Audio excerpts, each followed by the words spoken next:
As U.S. expats in Mexico, a lot of us keep in touch with what's going on in the U.S. via social media. We also get a lot of questions from U.S. friends and family who are thinking of coming to visit and see a lot of questions from tourists planning a trip.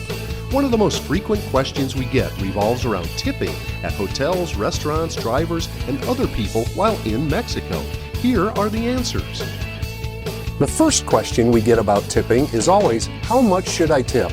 The answer varies, but like everywhere in the world, it's up to you how much you tip.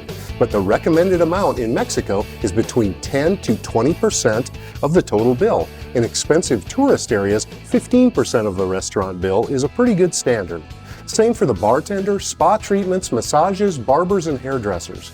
25 to 50 pesos per day for hotel housekeeping, 40 to 50 pesos for hotel porters. For a tour guide in a large group, around 100 pesos. For a smaller private tour, 200 to 400 pesos per person. Another question we often get is, should we tip in US dollars or Mexican pesos? This one has an easy answer. While tips in either currency are greatly appreciated, the preferred currency is always the local currency of the country you're visiting. So in Mexico, give tips in pesos whenever possible. The first problem with tipping in dollars is that those tips require the person who receives them to exchange their dollars to pesos in order to spend them. This means going to the Casa de Cambio or currency exchange, and these places require a passport to exchange the money. Most of the locals don't have the necessary documentation to do this, and even if they do, they get a less than ideal exchange rate and pay high fees for the exchange. Second, while some banks will exchange dollars for pesos, few service people have bank accounts, particularly bank accounts that they can deposit US dollars into. Third, any businesses that take US dollars are generally large chain stores like Walmart and are few and far between, requiring locals to travel, sometimes great distances.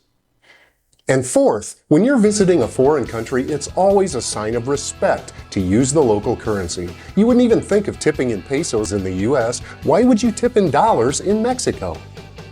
And finally, there may be situations where you may have no choice but to tip in US currency. Maybe you spent all your pesos and only have US dollars. It's okay. These tips are still appreciated, but remember, don't use coins and be sure your dollars are in pristine condition. Mexican law states that legal currency must not be torn, marked, or marred in any way. If you follow these guidelines, you'll be making sure that the service people you tip are able to make the most of their hard-earned money.